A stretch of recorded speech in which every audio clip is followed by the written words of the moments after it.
जिससे पूछो बस यही बोल रहा है और 5 मिनट, बस 5 मिनट में पहुंच जाओगे, यही तो रहा, थोड़ा ही दूर है। पर ये 5 मिनट क्यों नहीं आ रहे हैं? कहीं से कुछ हिलने की आवाज़ आई, ध्यान दिया तो ये तो मेरे घुटनों की आवाज़ थी। मेरे घुटने भी अब बोलने लगे थे कि बहन रुक जा, नहीं तो हम टूट जाएंगे। ट्रैक का रास्ता है वो वहाँ से, यहाँ से, पर हम शॉर्टकट कर रहे हैं क्योंकि हम थक गए हैं अब। तुमने वो कहावत तो सुनी होगी ना कि नेवर जज अ कवर बाय इट्स बुक। सही है बिल्कुल। ये जो लेडी दिख रही है ना, वो मेरी माँ की उम्र की होंगी, लेकिन ना उनकी सांस फूलती हुई दिख रही थी, ना वो खुद थकी हुई दिख रही थी, और वो ऐसे फट फट फट फट चढ़ रही थी बिल्कुल।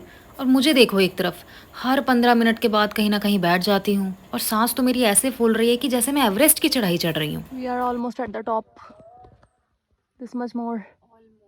समझ गए? हाँ, खुशी देख के अंदाजा लगा सकते हो मित्रों कि हम आसमानों के ऊपर पहुंच गए हैं। जी हाँ, बादल पे पाँव है। ऐसा सीन मैंने सिर्फ ट्रैवल व्लॉगर्स के व्लॉग में देखा था, आज खुद की आंखों से देख रही हूँ। शब्दों में I cannot explain what I felt, शब्दों में तुम समझोगे भी नहीं, इसलिए जाना होगा तुम्हें भी। इसको ही बोलते हैं क्या, ये हंसी वादियाँ, ये खुला आसमां, आ गए हम कहाँ। मैं तो टेंट पे आ गई हूँ। इतनी ही ठंड? सुना था कि पहाड़ों में ठंड होती है, पर इतनी? ऐसा लग रहा है बर्फ के आसपास कहीं बैठी हुई हूँ मैं। इतनी ठंड तो दिसंबर में होती है। दूर कहीं से हमारे टेंट वाले भैया ने हमको आवाज लगाई कि आ जाओ भूखों, खाना बन गया है। ठंड और भूख भगाने के लिए हमने खाए गरम गरम दाल चावल। यहाँ के दाल चावल भी इतनी टेस्टी हैं, शायद पहाड़ों का स्वाद आ रहा है इनमें।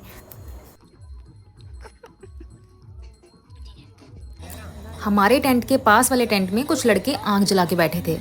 अब आग और पूछ पूछ, तो बस हमने खुद को खुद ही इनवाइट कर लिया।